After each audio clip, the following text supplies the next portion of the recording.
morning. Guess what today is? Today is, hey, can you come on down and stand all these tanks now? I've had the weekend off because he wanted to work on the weekend. I'm like, well, if I work the weekend, I'm only going to have 0 hours left to go and stand this tank farm up. So I got the weekend off. I love it. It's great. Going legal logbook is the best thing that ever happened. Look, I brought the wiper blades. And I bought some other junk off Amazon. Look at that. It's a T-tie-in with a quick coupler.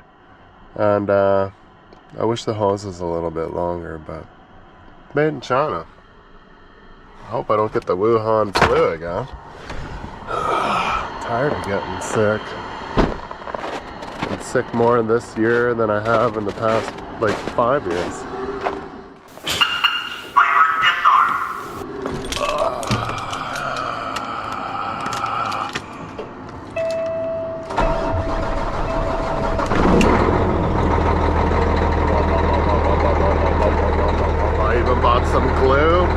Some Gorilla Glue, and I'm gonna glue the shit out of this. Tired of putting that back on every time someone bumps in. The mechanics love to just get in and just rub their ass on that and rip it off. I don't know why. I do it too. It happens. Heat, heat, heat. Off. Off, off, off. We got two 400s. You can see them over there in the dark. Shane loaded those up the other day. He did 2 trips, the same as I did, from Cow Lake out to Cochrane, and then went back and loaded those tanks and came home. Super awesome of them to do that for me, because it was rather, I was going to have to be out there for 7 a.m., load them up, and then drive to Cochrane again, which was fine too, because I'm like, you guys are starting at 8 and you're going to start spotting mats. I was supposed to be out there for 8:30. I'm like, but okay, it all makes sense. By the time I shake off my load, which is 5 minutes, get bed mode, set of tire chains, get hawking stuff around, they should have some mats in place. We'll see. It's probably going to be all chaotic.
flawless.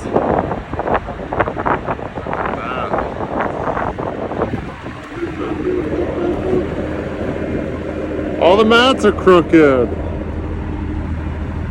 The tanks are straight though. Deadly.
Super payback.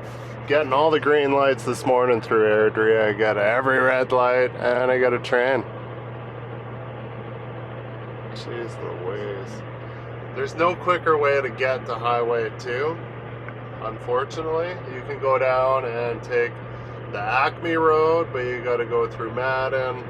There's a stop sign, and then you go a little while, and it's kind of like a correction line. It's like chip seal, and I think the speed limit is only 80. And it is like super rough too. Well, it's not rough, but it's like choppy, where you're like, it's just all the way for like 60 clicks. So I think I'll be going that way tomorrow because it's wet here in town. Might dry up tomorrow, but we're gonna go wash, so chances are don't want to risk it. So you got to stay out of the little towns because they always pile up the snow on the median, and then it warms up like today, and then it melts and it's all slop. That guy hates life too. He's like, I was going for a walk.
wash it again while I'm in the shop. Fuck.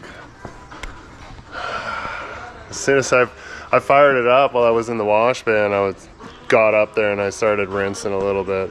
Rinse it off again. Rinse it off again. I'm like, it's not gonna stop.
Look at that, that's nice and shiny.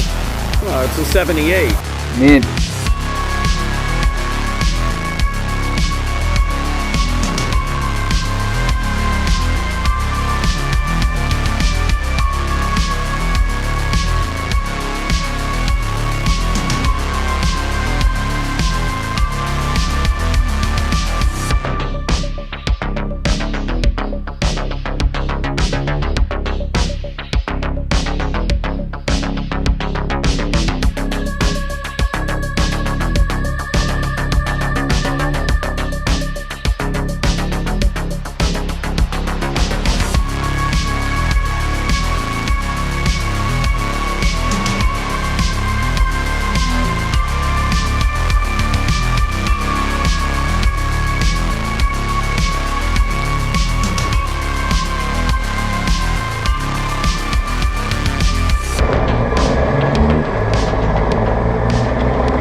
it's filthy. I need to vacuum this thing out.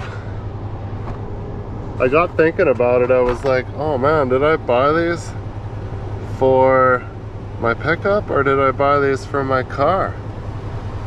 They're like the Bosch. Oh, they come with spare blades? Sick, bro. Oh, I think they're supposed to be 2 different sizes for my truck. I can't remember. No, I know my car is 2 different sizes for sure. It's got one small one and one large one. I was like, how are these fitting in this box? This is gonna require 2 hands, copy. That's the right size. See how?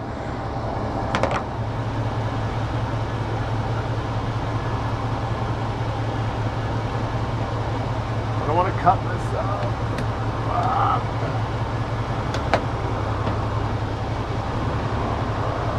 Smash. Well, how do these work?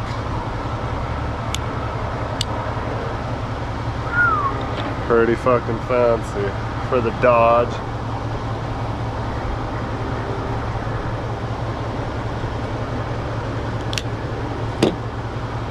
That wasn't too bad.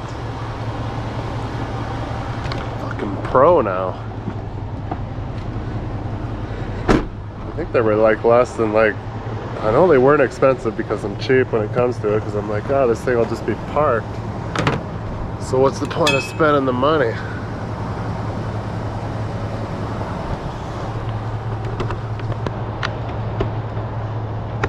But if you've ever had a Euro car and bought Bosch ones, then you know they're expensive.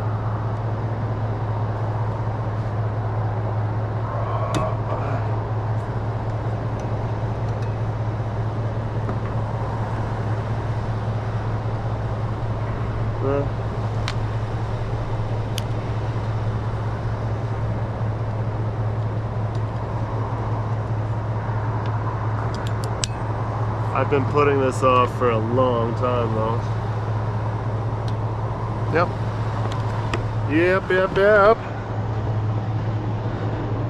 I should, if they're good, I'll buy them for the big rig, because you don't need to buy sandbags if you have snow. Yeah. I was gonna do cutouts to save this, and then this blew out just while I was parked in the backyard for the last 2 years. And that cracked out. So part of this thing's been rear-ended before I bought it, because I noticed since I used to work at an auto body shop, since I hand wash and I was polishing at one time, hand polish, and I could see they just I think it's just the side emblems. Fucking Dodges there too. Just like, I need a whole new box. Can't see it. Maybe it wasn't even this side, maybe it was only the other side, but they masked off the emblems and I painted it. With some upgraded headlights that I bought used, and then the clear's peeling now. It's only got 165,000 K on it. I bought it, that was from a hailstorm. Got kind of my ass handed to me during a hailstorm. Driving back from Edmonton one time, me and my son. Oh yeah. Fucking window cracked too, pissed me off. Got a rock in the far corner. It wasn't even in the middle of the window or something. It was whether it was here or all the way down there. And then of course, first winter, boom, it went down and all the way across. I was like, what the fuck? I've had this windshield since I got the truck. Another thing I borrowed from working at the auto body shop. Yeah, this is no police interceptor. See, only 165,000 K. I bought it with 80,000 kilometers. Still had warranty. And I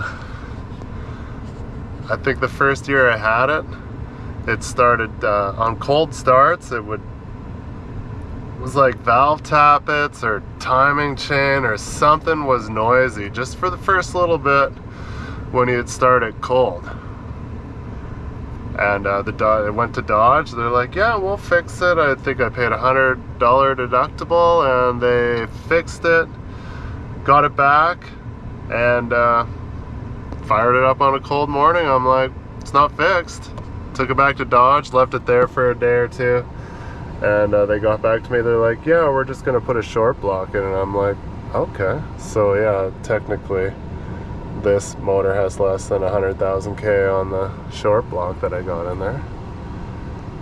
Well, no, it's got 60, like 70,000 K on the short block. Other than replacing the drive shaft for the four-wheel drive, because it's got like this single ball bullshit setup that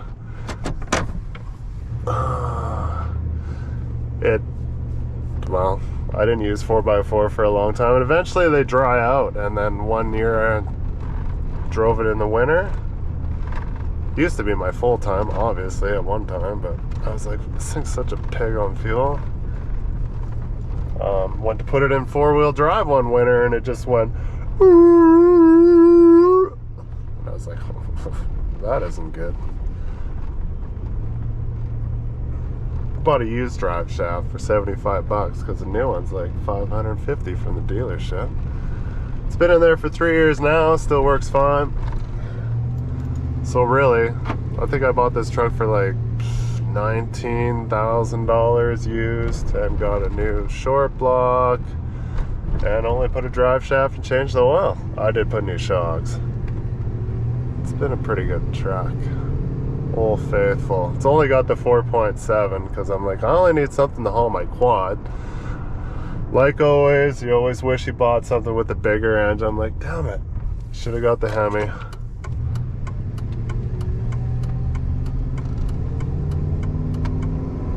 But it's been pretty loyal, other than rusting out.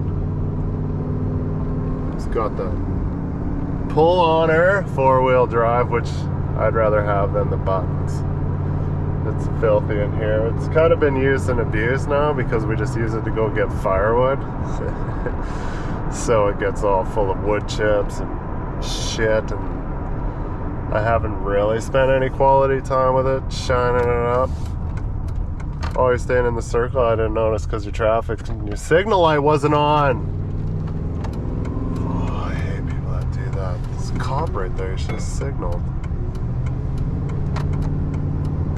Just like a trucker, signal in, signal out. But anyways, yeah, so good, like 6-7 days worth of work out of that Frac stuff. I still got to take out take out 6 mats and spot them for the sand hogs. But while they spot the sand hogs, then we slide the mat underneath the legs. It's got like a big giant pad that go under the, I think it does, I can't remember. It's kind of like a big square that goes across both legs. It's hydraulic, and they're pretty low, so we just kind of line them up, tuck them down under by the skirt, and then we just slide them underneath them. So we do that for the sand hogs and whatever else, and then that'll be it until the frac is done. And then we go out, we'll tear out the acid tanks and put up the other tanks, which is kind of, I didn't think about it while we're doing it, but the acid tanks are always in the worst spot to come and take them out, because you got to spin them out or pull them off backwards, and I'm not a big fan of that, because when they come off the mat, they're like, whatever. For as safe as everybody wants to be out there, I'm like, could just put these differently so they're just easy to change out. But we go out, change out the 2 acid, and there's 4 flow backs, 4 more over there that I stood in that corner, hitch, and yeah.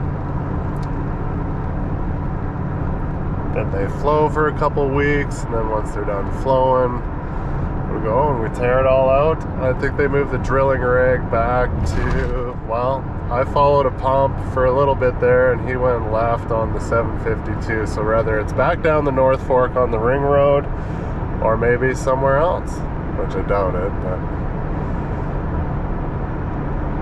Thanks for watching. Sam, as always, stay tuned and enjoy the videos. Like, share, subscribe. I almost waved at the trucker like I'm in my truck.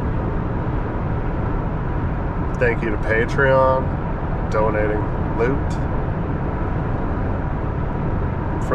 For anybody that wants to donate to Patreon, description in the link in the description. What a shitty YouTuber I am. And you contribute for oh so long, and then you get free merchandise that I designed with logos and stuff on it. So you do get some kickback out of it, and as I do too. So see you next time.